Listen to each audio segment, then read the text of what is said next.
रघुपति राघव राजा राम, पतित पावन सीताराम। जय श्री राम।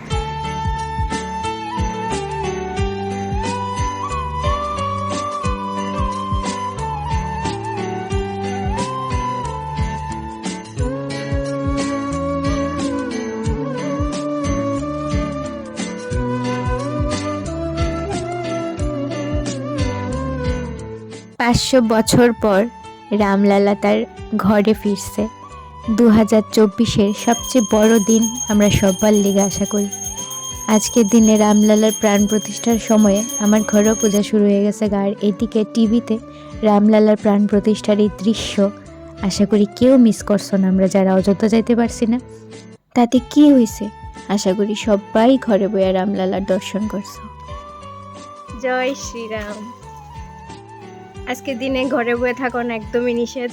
রামলালার দর্শনের লিগে আমি বেরিয়ে পড়ছি। আমরা এখানের আগরতলার মোটামুটি অনেক জায়গায় পূজা হইতেছে, হয়ে গেছে অলরেডি। আমি তো একটু দুপুরে বেরিয়েছি, তো বয়ে থাকুন তো জানা বাড়ি, সেই কারণে দর্শন করতে যেতেছি। তোমরাও আমার লগে লগে চলো, তোমরাও দর্শন করো। আজকের প্রথম দর্শন শুরু করলাম নাগেরজলা বাস স্ট্যান্ড থেকে। আমার ফ্রেন্ডও আয় পড়ছে। কি সুন্দর ডেকোরেশন করছে, কি ভাল লাগতেছে দেখে, মানে প্রাণ জুড়ে যেতেছে। জাস্ট পূজা শেষ হয়েছে অক্ষণে, হয়তো আর একটু আগে এলে পূজাও পাইতাম। আহা, প্রাণ জুড়াই গেল গা দেখা রাম লক্ষ্মণ সীতার একসঙ্গে। কেমন লাগলো দর্শন কইরা? ফাইন। আমরা প্রথম দর্শন আজকে নাগেরজলার থেকে শুরু করলাম। এবার কতটুকু যাওন যা, প্রসাদও পাইলাম, যজ্ঞের ফুটাও পাইলাম, আবার এমনি ফুটাও পাইলাম, সব পাইলাম।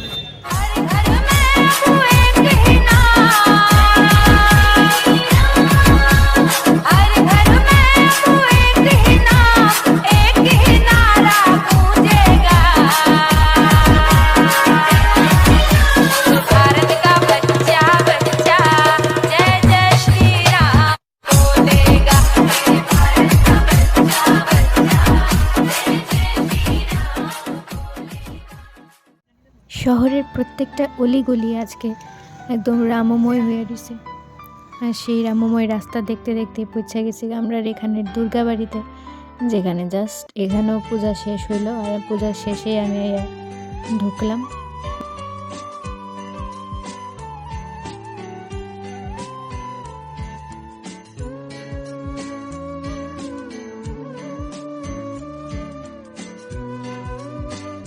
হঠাৎ শুনলাম ওইদিকে নাকি প্রসাদ দিতেছে।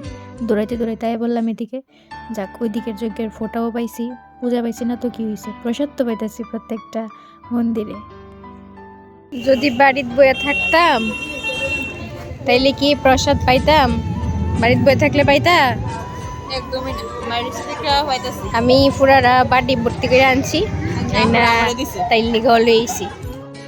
আমরা প্রসাদ খাই, তোমরা দেখো। আচ্ছা, এরপর আমরা যাবো প্রিয়াঙ্কার বাড়িতে। ওইখানেও রাম পূজা হইতেছে, ওইখানে দর্শন করতে। যাওয়ার পথে যে পূজাটা আমরা ফালে গেছিলাম, সেই পূজাটাতে আবার নামছি। সব জায়গা দেখুম আর এটা না দেখলে কেমনটা মনে হয়, তো সেই কারণে এখানে নেমা দর্শন করতেছি, তারপরে যাবো প্রিয়াঙ্কার ওখানে। বেরিয়েছিলাম একলা, এরপর আইছে দুগলা, এখন তিগলারিয়ানো আইছি, যাতে আমরা গ্রুপটা কমপ্লিট হয়ে আসি। কইতে কইছে দেখা করতাম আজকে এক কইছে রাম বর্ষা আর হইছে বান্ধবীর বর্ষা। কারণ তিনজন ছাড়া তো আমরা মানে গ্রুপটা ইনকমপ্লিট, এইসে কথা আর কি। একজন বাড়িতে পারছে না দেখে আমরা বেরিয়ে গিয়া রেডি কোন সময় বেরিয়েছি, ওই কপালে যে নাই বাইরন কিছু না, এক লোক তো হইছি তো। যে ভাবি আরেকবার কইলাও আছে কিটা। জয় শ্রী রাম। এইটা হইছে ইউনিভার্সিটি সংলগ্ন জাগ্রত সংঘ ক্লাবের পূজা, যার কারণে আসা এখানে প্রিয়াঙ্কার বাড়িতে। সাইডে প্রিয়াঙ্কার বাড়ি, এখানে রামের দর্শনও হইল।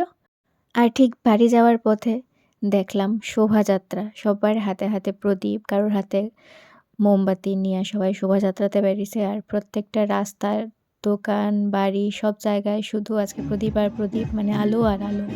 সববার শেষে বাড়ি আসার আগে ঠিক বটতলার ভিতরে একটা পূজা নজরে পড়ল। এইটাতে যদি না আইতাম সত্যি মিস করতাম।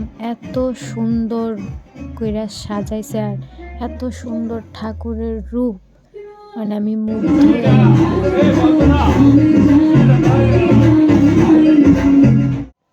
আয় পড়লাম বাড়িতে। আমার বাড়িরও পুরো আলোকময় কইরা তুলুম, অল্প স্বল্প হইল বাট করুম। সত্যি কথা কইতে আজকে হইছে আসল দীপাবলি। আজকে সবাই ঘরে ঘরে প্রদীপ জ্বালাবে মানুষ রামলালার নামে, আসল দীপাবলি রূপে।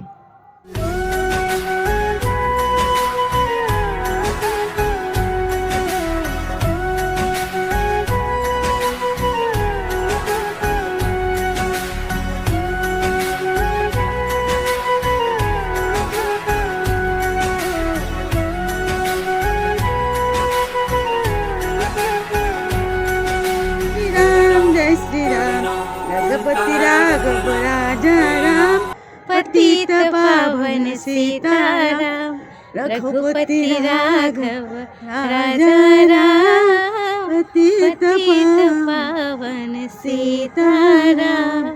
श्री